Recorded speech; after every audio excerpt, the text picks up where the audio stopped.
दरअसल ये पूरा मामला फिर एक बार इसलिए शुरू हो गया कि इल्तिजा मुफ्ती, जो महबूबा मुफ्ती जो पीडीपी के सदर हैं महबूबा मुफ्ती, उनकी बेटी इल्तिजा मुफ्ती ने यह कहा है कि अगर कोई हमसे जबरन जय श्री राम कहलाना चाहेगा तो हम नहीं कहेंगे। अगर कोई हिंदुत्व की राजनीति को जम्मू कश्मीर में चाहता है कि वो फले फूले तो हम ऐसा नहीं होने देंगे। ये कब शुरू हुई ये बात? अभी ये पूरे विवाद के बीच में एक बात इस तरह से आ गई, उन्होंने कहा कि क्या जम्मू कश्मीर के लोगों को खुलकर बोलने की भी आज़ादी नहीं है? जाहिर है जब उन्होंने ऐसा कुछ कहा तो बीजेपी ने भी उसका जवाब दिया है। बीजेपी के प्रवक्ता है अभिजीत जसरोटिया, उन्होंने इस बारे में कहा, उन्होंने कहा है कि वंदे मातरम का कुछ पार्टियां विरोध करती हैं, कुछ पार्टियां जो हैं लोगों को रेडिकलाइज कर रही हैं। तो सीधे तौर पर कहीं ना कहीं पीडीपी बनाम बीजेपी या पीडीपी बनाम एनसी बीजेपी, इस तरह से तमाम चीज़ें हो गई हैं। इल्तिजा मुफ्ती जब कह रही थी तो कहते कहते उन्होंने बीजेपी पर तो निशाना साधा ही साधा, एनसी को भी लपेटे में ले लिया। तो अब मामला फिर से एक बार सुर्खियों में आ गया है। जो जम्मू कश्मीर जो क्रिकेट लीग है उसमें जो एक फुरकान भट्ट नाम का एक खिलाड़ी था, उसने अपने हेलमेट में, जब वो एक मैच खेल रहा था तो अपने हेलमेट पे फिलिस्तीन का झंडा हेलमेट पे चिपका रखा था। दरअसल वो कहीं ना कहीं फिलिस्तीनी लोगों के साथ इजहार यकानत कर रहा था, लेकिन इस पर भी एक विवाद उठ गया और बाज़ाब्ता उस पर फुरकान भट्ट जो है क्रिकेटर, उसे बैन कर दिया गया है और अब वो पूछताछ के घेरे में है। इस पर महबूबा मुफ्ती ने सवाल उठाया। इल्तिजा मुफ्ती ने खासतौर से कहा है, इल्तिजा मुफ्ती ने, कि क्या जम्मू कश्मीर के लोगों को खुलकर अपनी बात रखने की आज़ादी नहीं है? दुनिया के बेशतर हिस्सों में फिलिस्तीन के हक में, गजा के हक में जब प्रोटेस्ट हो सकते हैं तो फिर यहां पर अगर कोई ऐसे कहते तो क्यों नहीं सकता? इसका जवाब आया है अभिजीत जसरोटिया की तरफ से। उनका कहना है कि जो सियासी पार्टियां लोगों को रेडिकलाइज कर रही हैं वही पार्टियां ऐसी हैं जो वंदे मातरम का भी विरोध करती थी। इस पर आज हम चर्चा करेंगे। हमारे साथ कुछ खास मेहमान जुड़ रहे हैं। हमारे साथ आर.एस. पठानिया जुड़ेंगे, बीजेपी के एमएलए हैं, स्पोक्स पर्सन भी हैं, और हमारे साथ जगदीप सिंह कांग्रेस के स्पोक्स पर्सन है, वो भी कुछ देर में हमारे साथ होंगे। Tauseef Shah senior PDP leader है, वो हमारे साथ जुड़ चुके हैं, और Akash Verma national spokesperson है, नेशनल कॉन्फ्रेंस के स्पोक्स पर्सन है। आकाश, आपका भी इस्तकबाल है और तौसीफ शाह आपका भी इस्तकबाल है। पहले मैं सीधे तौर पर तौसीफ आपके पास आना चाहता हूँ। आप मैं ये जानना चाहूंगा कि इल्तिजा मुफ्ती ने जो अब ये स्टेटमेंट दिया है ये क्या है, वो क्यों ऐसी बातें कह रही हैं, और क्या इस मुद्दे पर ही सिर्फ सियासत होती रहेगी या जमीनी मुद्दे जो हैं और जिनसे लोगों का रोजाना का सामना होता है उन पर भी बातचीत होगी? देखिए मास्टर साहब, मैं ये आपको कहना चाह रहा हूँ कि जैसे उनका जो बयान था, वो बयान अगर आपने सही तौर पर सुना होगा, उसमें ये बोला गया था कि क्या हमारे लोगों को हक खुद इरादियत भी नहीं है कि वो बात करे, वो जो उनके दिमाग में है वो बाहर लाए।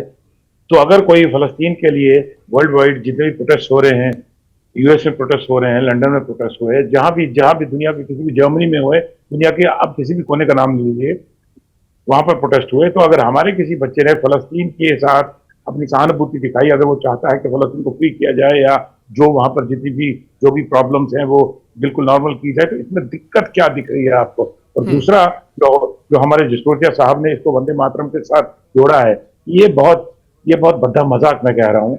जब हमने आपको बार बार, हमारे उलमाओं ने, मुसलमान जितने भी उलमा हैं, उन्होंने आपको बोला है कि वंदे मातरम ये कौम हमारी कौम है, ये हमारा ताज है, हमारी माँ नहीं है। माँ वो है जो जन्म देती है, इस कौम ने हमें जन्म नहीं दिया है। मैं यही सवाल उन लीडरों से करना चाहता हूं जिनके पास डिफरेंट कंट्रीज के पासपोर्ट्स हैं, तो वो क्या कहेंगे? उनकी कितनी माएँ हैं? एक माँ अमेरिका में है, एक माँ लंदन में है, एक माँ हिंदुस्तान में है, एक माँ बांग्लादेश में है। उनकी कितनी माएँ हैं? माँ एक है जिसने आपको जन्म दिया है।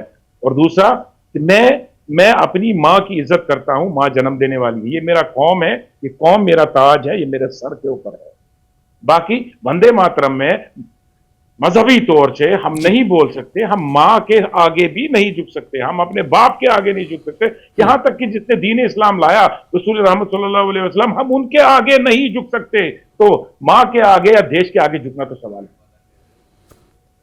बहरहाल, तो ये झुकने से मुराद आप ये कहना चाहते हैं कि हम उनकी पूजा नहीं कर सकते? झुकना मतलब क्या? बिल्कुल सर नहीं झुका सकते जी। तो नहीं, मेरा सवाल अब यहाँ पर यह है कि अभिजीत जसरोटिया जो कुछ कह रहे हैं, जो इल्तिजा मुफ्ती कह रही हैं, ये बात तो बहुत हद तक एक दूसरे के समझ में आ गई है, कई बार इस पर चर्चा भी हो चुकी है, लेकिन फिर अगर सियासी पार्टियां ऐसे मुद्दों को उठाती, इसका मतलब क्या है? क्या उनके पास मुद्दों की कमी है? क्या उनके पास ऐसे मुद्दे सीधे आवाम से जोड़ते हैं, ऐसे मुद्दों की कमी है जो इस तरह के मुद्दों को, जिससे मजहबी जो है एक जुड़ाव रहता है और जिससे जज्बाती लगाव होता है, उनको उठाकर जो है एक दूसरे पर सियासी हमले कर रहे हैं?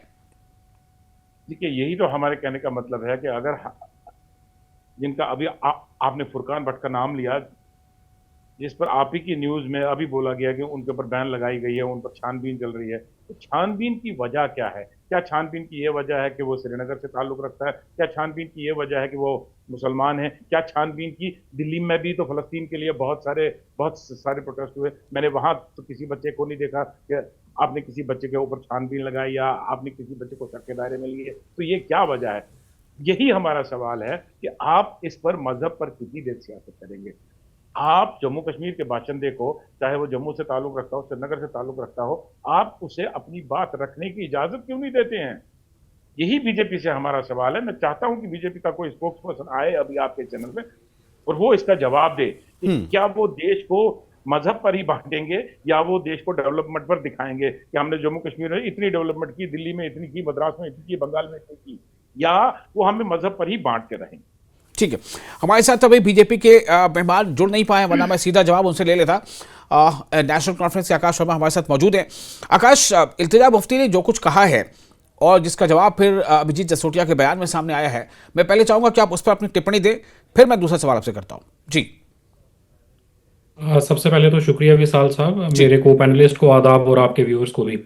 देखिए, इल्तिजा मुफ्ती जी ने जो कहा उस पे तो मैं कुछ नहीं कह सकता। जो अभिजीत जसरोटिया जी ने कहा है तो वो बड़ा हमारे लिए दुखद है कि भारतीय जनता पार्टी का एक सिंगल पॉइंट एजेंडा है कि जब भी इनसे कोई बात होती है ये या तो बोल देते हैं कि या ये हमारा जो हिंदू है वो खतरे में है, कभी ये बोल देते हैं वंदे मातरम, कभी ये बोलते हैं कि रेडिकलाइजेशन हो रही है। मैं आखिर इनसे पूछना चाहता हूँ कि रेडिकलाइजेशन अगर हो रही है तो रेडिकलाइजेशन एक सिम्टम है।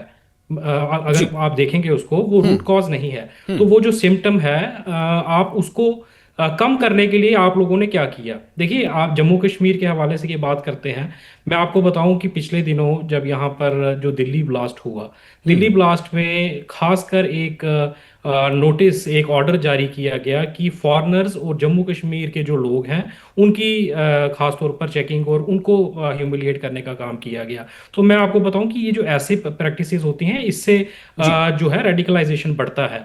अगर आप डेमोक्रेटिक प्रोसेसेस को चोक करने का काम करेंगे तो रेडिकलाइजेशन बढ़ेगा।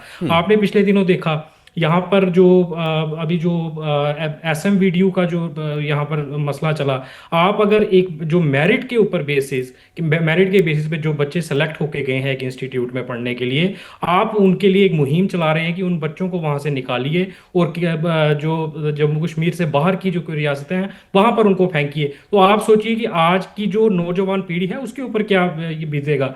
आप यहाँ पर पहलगाम का ब्लास्ट हुआ, मैं विशाल जी, अभी हमारे बीच में भारतीय जनता पार्टी के स्पोक्स पर्सन मौजूद हैं, मैं इनसे पूछना चाहता हूं कि पहलगाम ब्लास्ट में हम जो एक्यूज थे, जो जो उसके पीछे जो जो कारण था, जो लोग थे वो तो भाग गए, वो तो पकड़ नहीं पाए उनको हम, लेकिन जो सस्पेक्ट्स थे उनके घरों को जो है वो उड़ा दिया गया। अब आप मुझे बताइए कि उनके घरों में उनकी बहनें भी हैं, उनकी माएँ भी हैं, उनके गरीब माँ बाप, उनके पिता भी हैं, तो उन लोगों का क्या कसूर? तो ये जो एक पॉलिटिकल वैक्यूम है, जो डेमोक्रेटिक प्रोसेसेस को चोक करने का काम किया जाता है, इससे रेडिकलाइजेशन बढ़ता है। और जो यूथ के अमंग जो एक मिसट्रस्ट है सेंटर के खिलाफ और जो उनकी वॉइसेस को अनहर्ड करने का काम किया जाता है, उससे रेडिकलाइजेशन बढ़ता है। तो मुझे लगता है कि इसके ऊपर जो मरकज की जो हुकूमत है इसको थोड़ा काम करने की जरूरत है। ठीक है, आरिफ पठानी हमारे साथ जुड़ चुके हैं, बीजेपी के एमएलए हैं और स्पोक्स पर्सन भी हैं। पठानी साहब, ये फिर से एक बार ये विवाद जो है वो खड़ा हो गया, जिसमें वंदे मातरम भी केंद्र में आ गया, चर्चा में आ गया।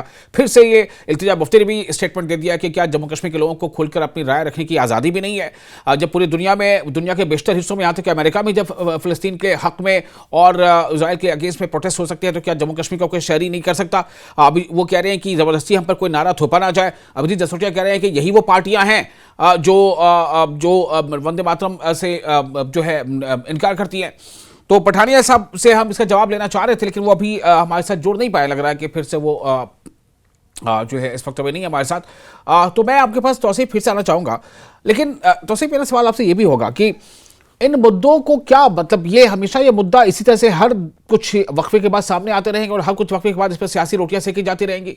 अवाम के अंदर इसको लेकर के बेदारी, पॉलिटिकल कैंपेन उस लेवल पे कब शुरू होगा जब अवाम को इससे लेकर के बेदार कर दिया जाए कि भाई ये आपके अपने लेवल पर है, आपके हिस्स पर मुनहसर है, और कोई भी किन चीजों का ख्याल रखे, किन चीजों का ख्याल ना रखे, सेंटिमेंट से जुड़ा ये मामला है। प्रसाद साहब, ये नेशनल कॉन्फ्रेंस पर भी एक बहुत बड़ी जिम्मेदारी आयद होती है, और ये हिंदुस्तान में जो एक बहुत बड़ी पोजिशन पार्टी है जो कांग्रेस है, जो अब अप्रॉक्सीमेटली 100 सीटों के ऊपर है, तो ये उन पर भी एक जिम्मेदारी आयद होती है कि वो जाए, वो हिंदुस्तान में सड़कों पे निकले। अगर हम जम्मू कश्मीर में इस पर कुछ स्टार्ट भी करें तो उसके बावजूद भी हमने, ऊपर वाले की मेहरबानी है कि हमने जम्मू कश्मीर से बीजेपी को बाहर, मैं जम्मू की बात नहीं करूंगा, मैं श्रीनगर की बात करूंगा। जम्मू ने तो बीजेपी को फुल मैंडेट दिया है। तो ये हमें देखिए, ये आवाम को सोचना है, ये आवाम से काम होगा, ये डिसीजन अवाम का होगा। और ऑन अ लार्जर स्केल अगर हम देखें कि अगर ये बड़े नेशनल स्केल पर करें तो ये जिम्मेदारी कांग्रेस की बनती है। जहां तक मेरा अंदाजा है, जहां तक मैं आपसे ये कहूंगा कि आपको कांग्रेस को भी खुला के लाना चाहिए, बिकॉज ये उनके ऊपर एक बहुत बड़ी जिम्मेदारी है। जी पठान साहब, मैं आपके पास आ रहा था, अगर आप मेरा सवाल सुन पाए होंगे, उस वक्त मैं सवाल कर रहा था कि फिर से एक बार ये तमाम चीज़ें सामने आ गई हैं। इल्तिजा मुफ्ती सवाल उठा रहे हैं कि कोई हमारे ऊपर जो है हिंदुत्व की राजनीति थोप नहीं सकता। विदित बसोटिया कह रहे हैं कि यही पार्टियां हैं जो वंदे मातरम से इनकार कर दी, ये यूथ को रेडिकलाइज कर रही हैं। साहब, मैं सबसे पहले तो जितने भी दर्शक आपके सारे इस शो में जुड़े हैं, मेरी ओर से सबको नमस्कार, आदाब, सत श्री अकाल। वंदे मातरम, मैं आप ही से सवाल पूछना चाहूंगा, आप ही के माध्यम से, to each and everybody. Vande Mataram का किसी धर्म विशेष, व्यक्ति विशेष, पंथ विशेष या पार्टी विशेष से क्या लेना देना है? वंदे मातरम भारत का एक कौमी तराना है, नेशनल सॉन्ग है। और ये वो वंदे मातरम है जिस वंदे मातरम को वंदे मातरम बोलते बोलते अशफाकुल्ला खान फांसी पे चढ़ गए थे, जिस वंदे मातरम को बोलते बोलते मौलाना अबुल कलाम आजाद ने कॉन्स्टिट्यूंट असेंबली में गाया था। इसी वंदे मातरम को मुल्ला हसरत मोहानी ने बड़े शौक से, बड़े अदब के साथ, बड़े एहतराम के साथ गाया। I don't try to understand कि आपको नेशनल सॉन्ग में भी कॉन्स्टिट्यूंट असेंबली ने कभी होल्स पिक नहीं किए, पूरे देश में किसी ने होल्स पिक नहीं किए, और तो और इस देश में भी मेरा ख्याल है कम से कम 100 से ऊपर एक मुस्लिम पर्सन लॉ बोर्ड और उसने पिक नहीं किए। लेकिन ये 2-3 पॉलिटिशियंस, आप क्यों इस पे एक, वो जिसे कहते हैं just to create an issue just out of thin air, you are an answer to the people of Jammu and Kashmir. Pathan साहब, मेरा सवाल दरअसल आज ये है कि ये फिर से चर्चा में आ गया, सुर्खियों में आ गया। इल्तिजा मुफ्ती ने कहा कि आप हमारे ऊपर जबरदस्ती कोई नारा थोप नहीं सकते, आप जबरदस्ती हमसे जय श्री राम क्यों लगवाते हैं, आप जबरदस्ती हमें भारत माता की जय बोले क्यों कहते हैं? तो अभिजीत जसरोटिया इसे उठाते हैं। मेरा कहना है कि क्या इन्हीं मुद्दों के इर्द गिर्द सियासत होती रहेगी जम्मू कश्मीर में भी? अदब करना हम सबकी एक जिम्मेदारी है। ये हम सबकी आईनी और संवैधानिक, हमारी एक कानूनी, हमारी एक जिम्मेवारी है। We need to respect it. ये कॉन्स्टिट्यूशनल कमिटमेंट है, and we are political parties which are registered by the election commission of India, and we are governed by representation of people's act. Why don't we try to understand that? ठीक है, तो आसिफ साहब, आपको जवाब मिल गया जो आप चाह रहे थे कि आप कह रहे थे कि मैं बीजेपी के लोगों से पूछना चाहता हूं। पठान साहब यहाँ मौजूद हैं, वो कह रहे हैं। जी पठाने साहब, मैं आपसे 2-3 सवाल बड़े डायरेक्टली करना चाहता हूँ कि आपको बार बार आपने देखा होगा नेशनल टीवी पर, फेसबुक की रील्स पर, बाकी जगहों पर, आजकल तो सोशल मीडिया बहुत तेज है, तो ये आपने देखा ही होगा कि मुसलमान वंदे मातरम क्यों नहीं बोल सकता है। और उसके बावजूद मैं, अगर आप कहे तो मैं आपको समझा दूंगा कि हम लोग वंदे मातरम क्यों नहीं बोल सकते। माँ हमारी है, माँ एक है जो जन्म देती है, और जो कौम है हमारा, वो हमारा ताज होता है, उसे हम माँ नहीं कहते। माँ हमारी सिर्फ एक है। तो इसका मतलब है कि जो आपके जितने भी लीडर्स हैं, या तो पहले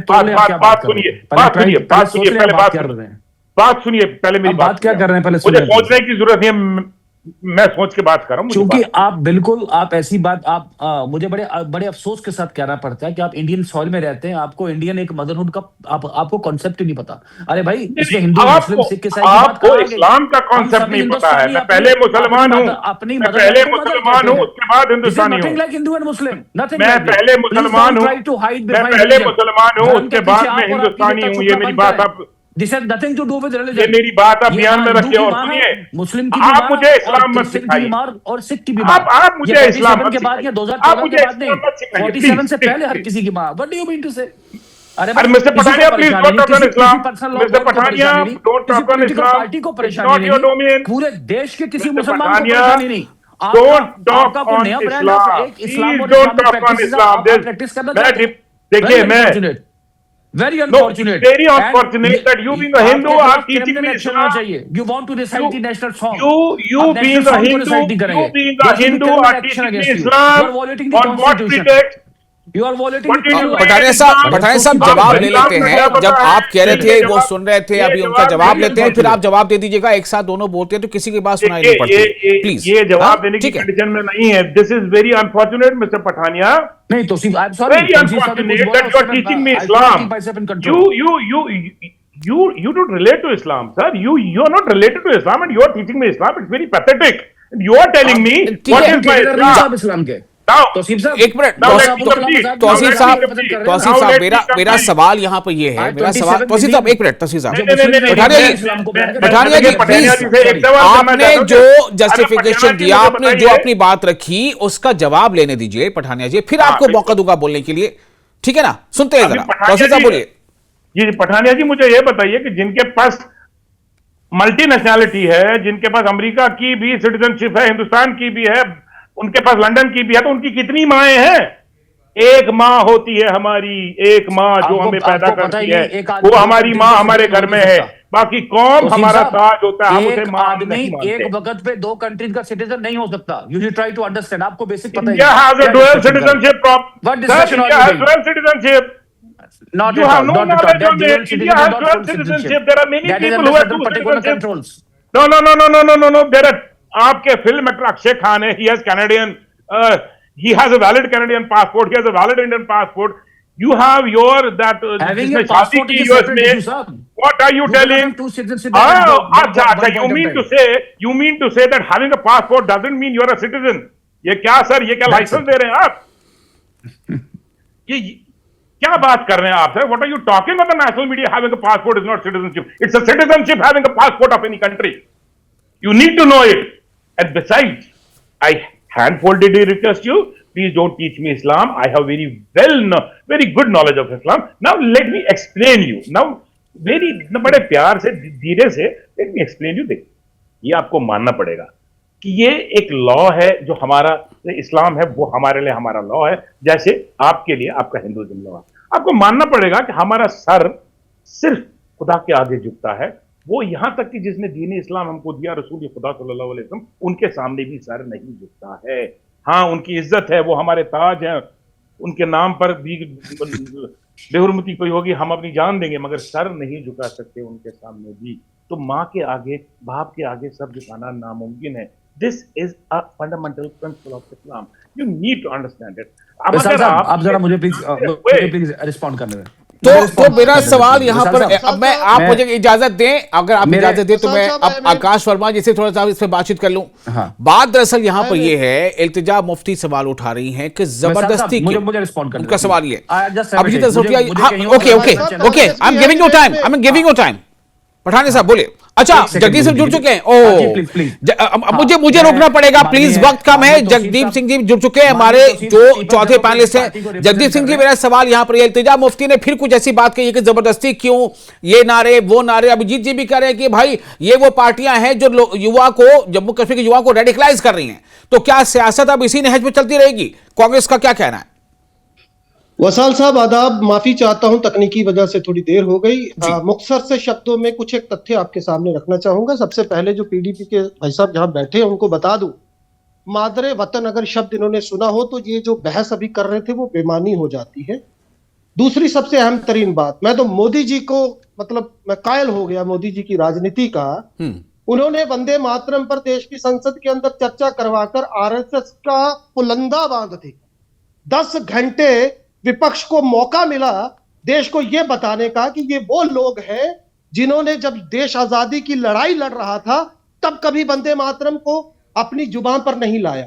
ये वो लोग हैं जो अंग्रेजों से पेंशन लेते थे, उनकी फौज में भारतीयों को भर्ती करवाते थे, मुस्लिम लीग के साथ सरकारें चलाते थे, और आजादी के बाद भी 53 वर्षों तक जिन्होंने देश के झंडे को स्वीकार नहीं किया, वो वंदे मातरम की बात करते हैं। पठानिया साहब बड़े प्रबुद्ध आदमी हैं, मैं पूछना चाहता हूं, वंदे मातरम पर आज आप चर्चा कर रहे हैं बड़ी बेबाकी से, तो बताइए, नमस्ते सदा वत्सले ये आपका गान रहा, आपने तो वंदे मातरम कभी गाया नहीं, जबकि कांग्रेस की हर बड़ी सभा या मीटिंग में आजादी से पहले और आजादी के बाद वंदे आगे भी मातरम बोल रहे गाया हैं, जाता रहा। मातृभूमि एक में, बात तो नमस्ते मेरे तथ्य सदा सुन लीजिए, वत्सले फिर मातृभूमि, बोलिएगा, पूरा मुझे बोलें, समय लेट मिला है। पूरा बोलने दूसरा, मुझे जरा ये बताइए कि क्या आपने आनंद मठ पढ़ा है? क्या आपको पता है उसमें यवनों की बात, बंकिम चंद्र चटर्जी जिन्होंने अंग्रेजों की नौकरी की, डिप्टी कलेक्टर थे उनके, यही चाहते थे फिरंगी हिंदू मुस्लिम विवाद, और यवनों की बात जब उनका नायक करता है आनंद मठ में, आपको उससे दिक्कत है। आज आप वंदे मातरम की बात करके देश में राष्ट्रवादिता का ज्ञान मंत्र बांटे। In a nutshell, it is rather ironic that the BJP today attempting to create a political drama on Vande Mataram, nothing else. Actually, the ideological forebears of BJP hadn't accepted it. ना आजादी से पहले ना आजादी के बाद। तो बराए मेहरबानी पहले उन पर बात कीजिए, उन तथ्यों पर बात कीजिए जो मैंने उठाए हैं। मुझे लगता है पठानिया साहब से मैं अपेक्षा कर सकता हूं। जी वसाल साहब। ठीक है पठानिया साहब, आपको जवाब। आकाश जी आप भी रेडी रहिएगा, वक्त बहुत कम है, मैं थोड़ा सबको वक्त दे पाऊंगा रिएक्शन के लिए। जी पहले मैं रिस्पॉन्ड कर लूं। माननीय तौसीफ साहब बात कर, तौसीफ साहब आपके ध्यान में रहे या ना, कॉन्स्टिट्यूशन की सेक्शन 9 और सिटीजनशिप एक्ट कम से कम पढ़े। इंडिया में dual citizen is not allowed, rather this is a crime if you try to understand. आप एक राष्ट्रीय चैनल पे बेबाक होकर कंट्रोल से बाहर निकल जाते हैं। मेरे मित्र जो इसमें बात कर रहे हैं, मैं आपको बता दूं, सबसे पहले आधी बात बोला, नमस्ते सदा वत्सले मातृभूमि के सामने नमोस्त करता हूं मैं। वो जो आरएसएस की जो पहली जो प्रेजर है, वो स्टार्ट इसी से होती है। तो नहीं, वही इसका रही जो ना जनाब, सर्टिफिकेट वंदे मैं मातरम तो बता गाया दूं, नहीं मैंने आपने। आपको इंटरप्ट नहीं किया जगदीप जी। नहीं, फिर आप वंदे मातरम पे बात कीजिए, आप झूठी बात मत कीजिए। आप आरएसएस ने वंदे मातरम नहीं अपनाया, जैसे देश का झंडा नहीं अपनाया। पठानिया साहब please don't try to just evade the issue meaninglessly. Don't try to evade it. Don't try to evade it. RSS hadn't accepted it right from the beginning. History, yes, I do have. Please come to the point. Don't try to evade it. I do. ठीक है, carry on. अब वंदे मातरम की जहां बात कर रहे, मैंने कहा कि राष्ट्रीय सॉन्ग पे कहां से राजनीति की बात आ गई। आप नेशनल सॉन्ग पे नेशनल वाइड एक इकोसिस्टम क्रिएट करने की कोशिश करेंगे। पूरे कंट्री में एसआईएल के नाम पे, वंदे मातरम के नाम पे आपने एक नया विषय बनाने की कोशिश की है। हाँ, एक पॉलिटिकल पार्टी है, एक नेता है जिन्होंने इस वंदे मातरम को एडिट किया 1937 में, और ये एवरीबॉडी नोस। जगदीप जी उसका कभी चर्चा नहीं कर रहे। पंडित जवाहरलाल मैं बिल्कुल कर रहा हूं भाई साहब। जो जवन कौन थे बता दीजिए ना, यवन कौन थे? बंकिम चंद्र चटर्जी ने यवनों की बात क्यों की? यवन मीन्स मुसलमान, हिंदू मुसलमान करना बंद कीजिए। मोदी जी ने तो पलंदा ठीक है, बिल्कुल। क्योंकि वक्त हमारे पास कम बचा है, मुझे आकाश वर्मा जी के पास जाना है, थोड़ा मुझे वक्त दे दीजिए। आकाश जी, मैं यही चाह रहा था, मैं यही जानना चाह रहा था कि क्या इसी के मुद्दे पर सारी चर्चा होती रहेगी, और जो लोगों के मसाइल हैं, उनको नौकरियां नहीं मिल पा रही हैं, अगर उनको तहफ़्फ़ुज़ की कमी है, उनको रिजर्वेशन वाला मुद्दा सामने पड़ा हुआ है, उनको बिजली को लेकर के भी कई समस्याएं हैं, इन सब पर कब हो पाएगी? क्या इन्हीं पे तू मैं करते करते सियासी जो सफर चलता रहेगा? मेरा सवाल यही था। एनसी के प्रवक्ता आपसे सवाल मेरा इसलिए भी है कि चूंकि इल्तिजा मुफ्ती ने एनसी को निशाने पर लिया है कि वो लोगों को गुमराह करेंगे। देखिए विशाल साहब, मैं जैसे आपको पहले कहा कि इल्तिजा मुफ्ती क्या कहती हैं, मुझे उससे फर्क नहीं पड़ता। आज क्यों नहीं फर्क पड़ता भाई? पड़ता है नहीं, फर्क क्यों नहीं पड़ता? इल्तिजा मुफ्ती अपोजिशन पार्टी की लीडर है, अगर वो कहती है कि जो सत्ताधारी पार्टी है वो अपने वादे निभा रही है, तो क्यों नहीं फर्क पड़ता? देखिए, जो अभिजीत जसरोटिया जी ने आज कमेंट दिया है, मैं उस पर वापस आ जाता हूँ। इल्तिजा मुफ्ती जो कहती हैं, मुझे खास तौर पे उससे कोई फर्क नहीं पड़ता। आपने मुझसे सवाल पूछा, उसका जवाब ले लीजिए। देखिए, यहाँ पर तीनों मेंबर जो थे वो वंदे मातरम जैसे एक इशू को डिस्कस कर रहे थे। मैं आपको ये बताना चाहता हूं कि जो भारतीय जनता पार्टी की जो पॉलिटिक्स है, वो नेशनल सॉन्ग, नेशनल एम्बलम, इन चीज़ों पे रोटेट करती है। उसका कारण मुझे समझ में नहीं आता। आज देश पूछना चाहता है, पिछले दिनों इन्होंने वंदे मातरम के ऊपर 10 घंटे की एक प्रोसीडिंग चलाई पार्लियामेंट में। उस वक्त जो हॉट बर्निंग टॉपिक्स हैं देश के, जो लोग इनसे सुनना चाहते थे, वो थे कि आप जो जॉबलेसनेस है हिंदुस्तान में, उसके ऊपर बात कीजिए। जो यहाँ पर अनएम्प्लॉयमेंट है, उस पर बात कीजिए। एयर क्वालिटी इंडेक्स की जो हालत है, उसके ऊपर बात कीजिए। रोड इंफ्रास्ट्रक्चर की जो हालत है, उसके ऊपर बात कीजिए। लेकिन हम लोग जो हैं, जिन लोगों को हमने चुनकर भेजा है, वो लोग वंदे मातरम जैसे इशू पे बहस कर रहे हैं। और वंदे मातरम के लिए मैं आपको बताऊं तो ये आज़ादी से पहले का गाना है। हमारी सर आंखों पर हर जगह हमारे जो नेशनल और हमारे जो स्टेट इंस्टीट्यूशंस हैं वहां पर ये गाना चलाया जाता है। बड़ी शान से, बड़ी अदब के साथ हम इसका एहतराम करते हैं। तो इस इश्यूज को बार बार भारतीय जनता पार्टी इस पे क्यों अपने पॉलिटिकल जो स्टांसेस है वो बदलती रहती है? ठीक है, ये बस थोड़ा इसी सा मुझे लगता है कि सवाल बहुत सारे थे, लेकिन आज इस चर्चा को फिर इसी सवाल पर ही छोड़ना पड़ेगा जो आपने उठाया है, जो कि वक्त अब हमें इजाजत नहीं दे पा रहा है। बहुत शुक्रिया आप तमाम मेहमानों का, आपने अपना वक्त दिया। कुछ देर से जुड़ पाया इसलिए बात थोड़ी और होती कम रह गई। बहरहाल चर्चा होती रहेगी, बातचीत होती रहेगी। शुक्रिया आपका। और न्यूज़ 18 JKH पे लगातार खबरों का सिलसिला भी जारी है। आप बने हैं न्यूज़ 18 JKH के साथ।